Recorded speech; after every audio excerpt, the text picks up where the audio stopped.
In Interstellar, time separates families. In Dunkirk, time traps soldiers. In Oppenheimer, time turns decisions into regrets. In the Odyssey, time erases identity. 10 years at sea doesn't just delay Odysseus, it dismantles him. Every island feels like a different life he could live. Every delay pulls him further away from who he was. And this is where Nolan and myth align perfectly. Because the Odyssey isn't linear. It loops, it drifts, it remembers and forgets. Just like the human mind under pressure, Odysseus is known for intelligence, not strength. He survives by thinking, by adapting, by becoming someone else when necessary. But every disguise costs him something. Every lie makes it harder to remember who he really is. By the time he returns home, no one recognizes him. Not his people, not his servants, not even his family. And victory means nothing if no one sees it.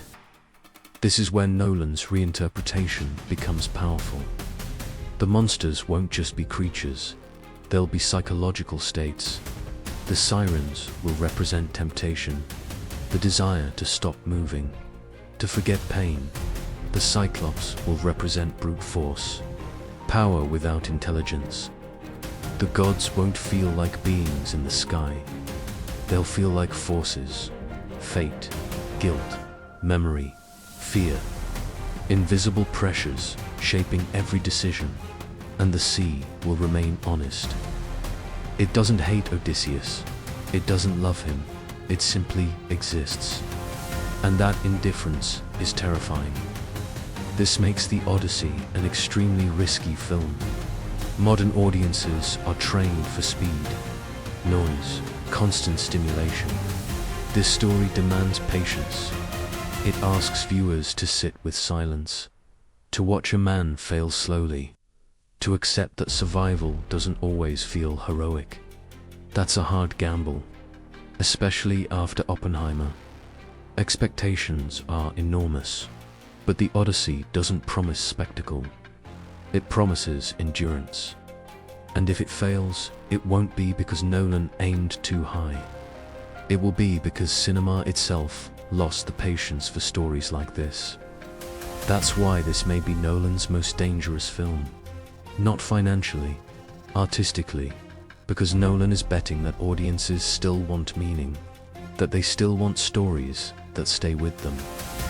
There's also the question of what he will change, because Nolan never adapts a story without reshaping it. Odysseus may not be a triumphant hero, but a man carrying unresolved war trauma.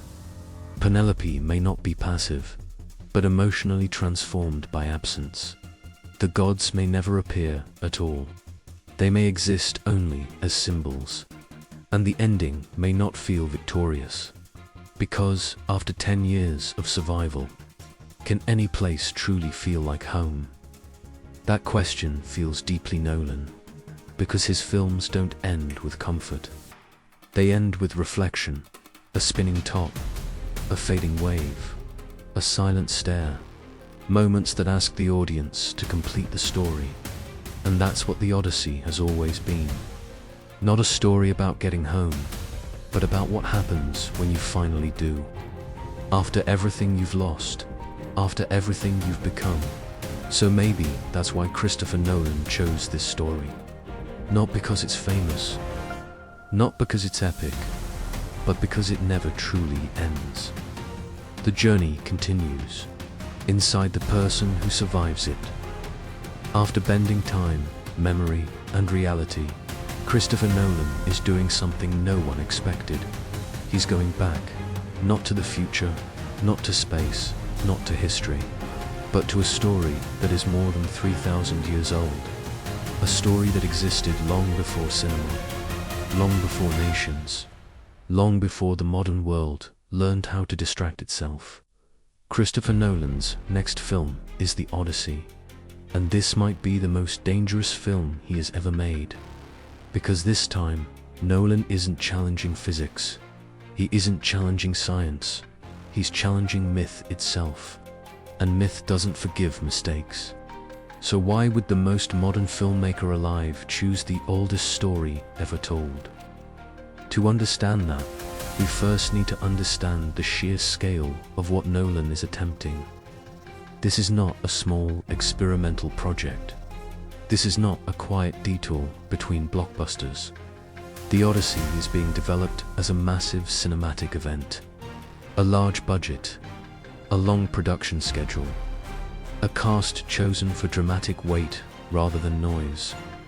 Nolan is once again committing to real locations instead of green screens, harsh coastlines, open seas, ancient landscapes shaped by wind and time, places where nature doesn't care who you are.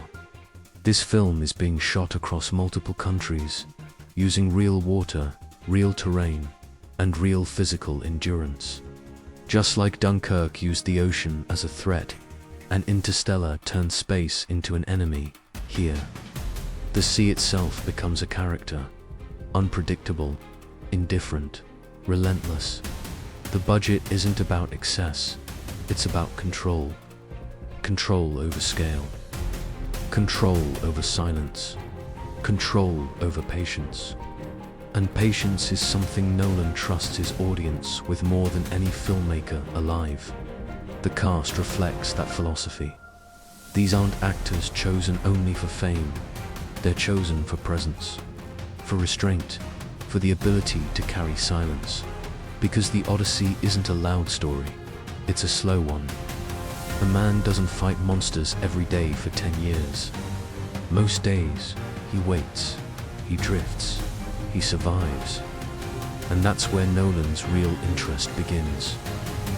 At its core, the Odyssey is not an adventure, it's a test.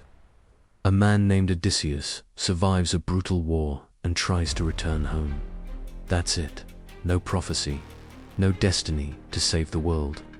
Just a man trying to go back to the life he left behind. But the journey takes 10 years, and those 10 years change everything. He loses friends. He loses certainty. He loses the version of himself that once belonged somewhere. By the time he reaches home, he is no longer the man who left. And that is the cruelest part of the story. The war didn't destroy him. The journey did. This is why the Odyssey doesn't feel ancient. It feels painfully modern. Because today, people leave and return as strangers. War survivors, migrants, exiles. People who come back only to realize that home moved on without them. And Christopher Nolan has always been drawn to characters like this. Men who survive something extraordinary and are quietly undone by it afterward. Leonard in Memento, Cobb in Inception, Cooper in Interstellar, Oppenheimer himself. These are not heroes, they are survivors. And survival always comes at a cost.